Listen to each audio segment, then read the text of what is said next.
Pernah nggak sih Anda berharap punya lebih banyak waktu, lebih banyak uang, atau mungkin bisa nambah sepotong kue lagi tanpa merasa bersalah? Kita semua pernah kan?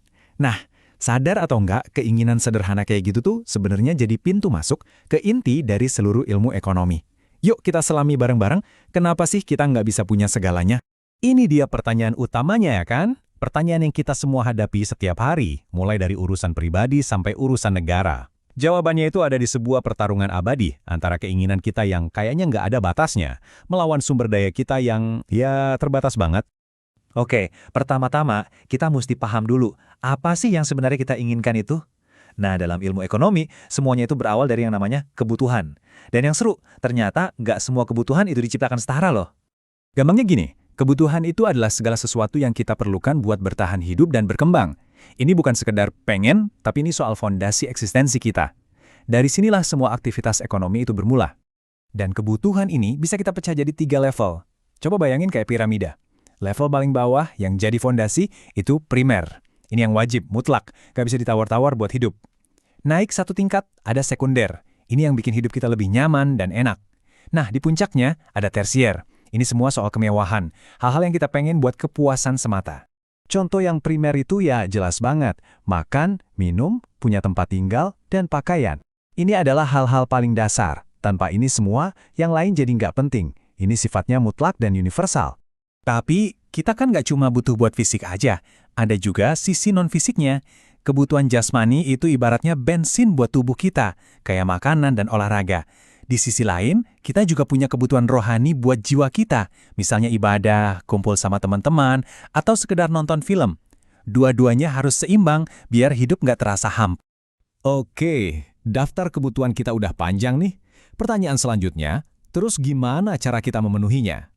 Nah, disinilah barang dan jasa masuk panggung. Sederhananya, ini tuh ya semua hal yang kita pakai buat memenuhi daftar kebutuhan kita tadi.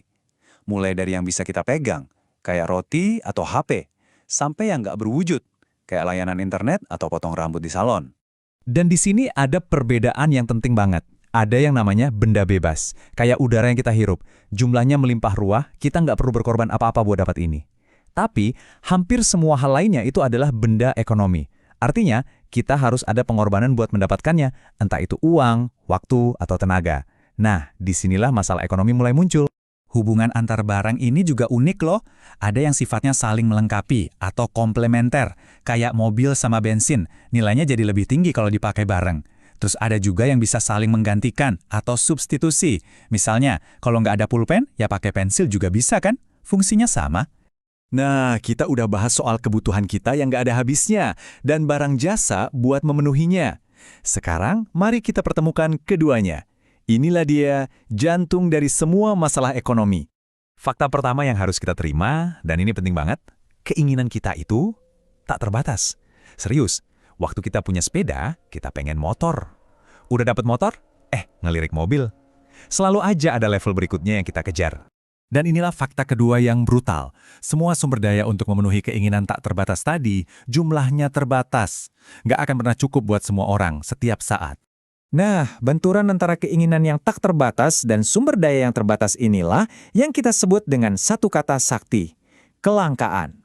Ini bukan cuma istilah di buku teks ya, ini adalah kondisi nyata yang memaksa Anda dan saya untuk terus-menerus membuat pilihan, setiap hari, setiap saat. Kelangkaan ini terjadi bukan tanpa sebab. Bisa karena sumber daya alamnya memang terbatas atau rusak. Bisa juga karena kemampuan manusia buat ngolahnya yang terbatas. Dan yang paling sering, ya karena kebutuhan kita tumbuhnya lebih cepat banget daripada kemampuan kita untuk menyediakannya. Kayak balapan yang nggak seimbang gitu deh. Oke, jadi karena ada kelangkaan, kita nggak bisa dapat semuanya. Artinya, kita harus memilih. Dan setiap kali kita memilih satu hal, kita secara otomatis melepaskan hal yang lain. Inilah harga tersembunyi yang ada di balik setiap keputusan kita. Konsep keren ini namanya biaya peluang atau opportunity cost. Coba deh, jangan bayangin ini sebagai uang yang keluar dari dompet. Anggap ini sebagai nilai dari jalan yang tidak kamu ambil. Ini adalah nilai dari pilihan terbaik kedua yang terpaksa kamu korbankan. Wah, ini konsep yang bisa mengubah cara Anda melihat keputusan loh. Biar lebih kebayang, kita pakai contoh nyata aja ya. Kenalin, Ibu Melati. Dia ada di persimpangan jalan nih.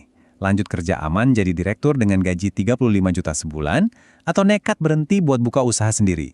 Nah, ini dilema biaya peluang yang klasik banget. Yuk, kita bedah angkanya. Pertama, ada yang namanya biaya eksplisit.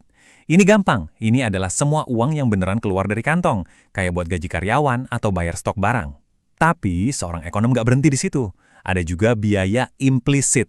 Nah, ini dia sih biaya peluangnya. Gaji 35 juta yang dilepas itu adalah biaya. Rumahnya yang dipakai buat toko, padahal bisa disewain 12 juta, itu juga biaya. Itu semua biaya tersembunyi. Kalau kita cuma lihat pembukuan biasa, yang dihitung cuma uang masuk dikurangi uang keluar, kita dapat laba akuntansi 67 juta rupiah. Wah, kelihatannya untung besar banget kan? Kebanyakan orang pasti udah senang dan berhenti ngitung sampai di sini. Eits, tunggu dulu. Setelah kita kurangi dengan semua biaya peluang tadi, gaji yang hilang, uang sewa yang hilang, kita baru dapat yang namanya laba ekonomi. Dan ternyata, untung sesungguhnya cuma 10 juta rupiah. Angkanya emang lebih kecil, tapi inilah keuntungan sejatinya setelah kita memperhitungkan semua pengorbanan yang dibuat. Ini benar-benar mengubah definisi untung kan? Jadi, semuanya ini saling terhubung dalam sebuah siklus yang nggak pernah berhenti. Dimulai dari kebutuhan kita yang nggak ada batasnya, yang berhadapan sama sumber daya yang terbatas, yang kemudian menciptakan kelangkaan, yang akhirnya memaksa kita untuk memilih. Dan setiap pilihan itu selalu punya biaya peluang.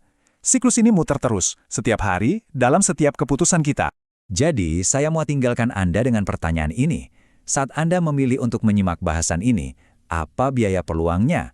Mungkin waktu yang bisa dipakai buat istirahat atau ngobrol. Pikirkan deh, pilihan apa, mau itu besar atau kecil, yang Anda buat hari ini. Dan apa kesempatan terbaik yang Anda korbankan untuk itu?